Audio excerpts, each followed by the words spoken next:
Hello and welcome back to Hermana to Sister Podcast, Domestic Violence Awareness Series, Episode 7. And today we will be talking about male privilege and how gender socialization shapes power, behavior, and belief. Today's episode is, again, about male privilege, what it is and how it shows up. And most importantly, how it is learned. Male privilege is not about saying that men do not struggle.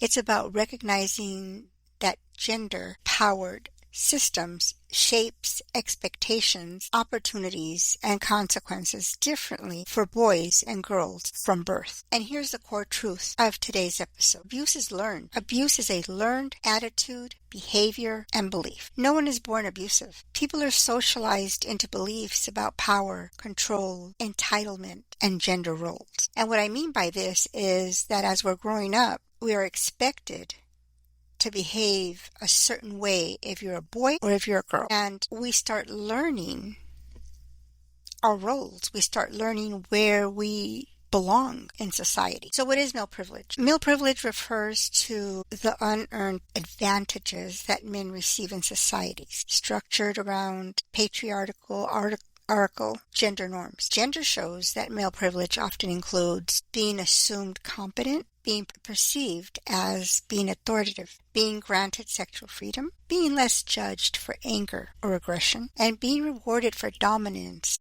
and assertiveness. At the same time, masculinity also carries costs, emotional restriction, pressure to perform, and stigma around vulnerability. Male privilege is not about individual intent. It is about systems and socialization. Think back about, as women, for example, what you learned as a child, how you were treated, how were you supposed to dress, what were you supposed to play with. So socialization for boys is act like a man. How many times have we heard that? Act like a man. Let's talk about how boys are socialized from early childhood. Boys receive clear messages about what it means to be a man. Socialization messages for boys: act like a man, or don't cry, play with cars, not dolls, take care of business, be aggressive, don't be a punk, be a breadwinner, be a protector. You can have sex in high school. That is what is perceived to be a man, a boy. Research on gender socialization shows that boys are encouraged toward dominance, emotional restraint, independence, and risk-taking,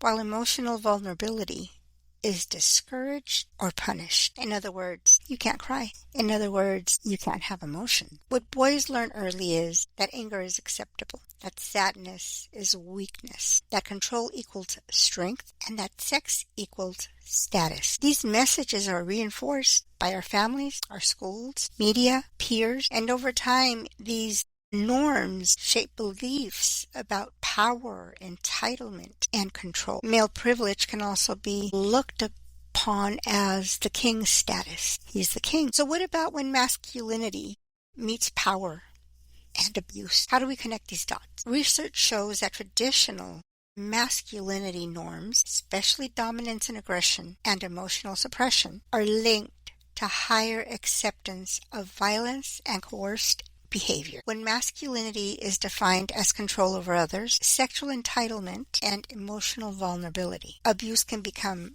justified, minimized, and normalized. And this is why it's important to say again that abuse is a learned attitude, is a learned behavior, and is a learned belief. It is taught through our gender rules, our gender roles, power hierarchies, violence, rewarding aggression, and excusing harmful behavior as boys being boys. Now let's talk about girls and how they are socialized, because male privilege depends on female restrictions. So what socialization message is sent to girls? And this is where I ask you to do some reflection and think about how you were socialized and what messages were sent to you. Were you told to play with dolls? Were you told to be Were you told to be pretty, but not too pretty? Were you told to play with makeup? Don't have sex or you're a slut? Be sexual, but not too sexual. Be a good parent. Be a good wife. Girls are taught early on to be nurturing, to be attractive but modest, to be responsible for others' emotions, and to avoid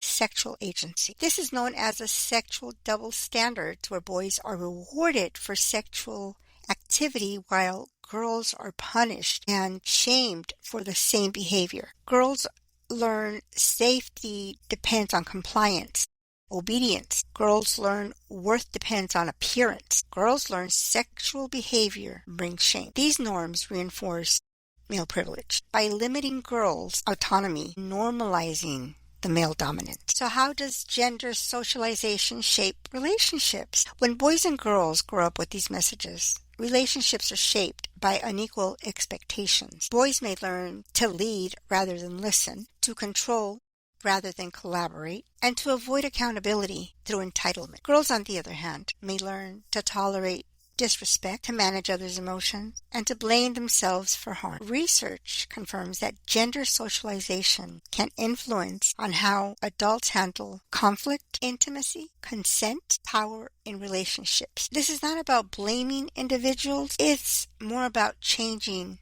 the systems that have been in place for centuries, challenging male privilege and creating change. Because male privilege is not permanent. It is a socially constructed, which means it can be unlearned. And research also shows that addressing harmful masculinity norms can reduce violence, improve emotional health, create healthier relationships. But how would this change look? How would we start to teach our boys differently? Well, we would teach boys emotional literacy, allowing them to be vulnerable, redefining strength as empathy, teaching consent and accountability, challenging entitlement, raising girls with agency, not shame. Healthy masculinity would look like responsibility, emotionally expressive, being able to share their emotions, being able to say they're feeling sad, being able to say that they're feeling whatever it is that they're feeling, being able to resolve conflict in a non-violent manner, being respectful, and being accountable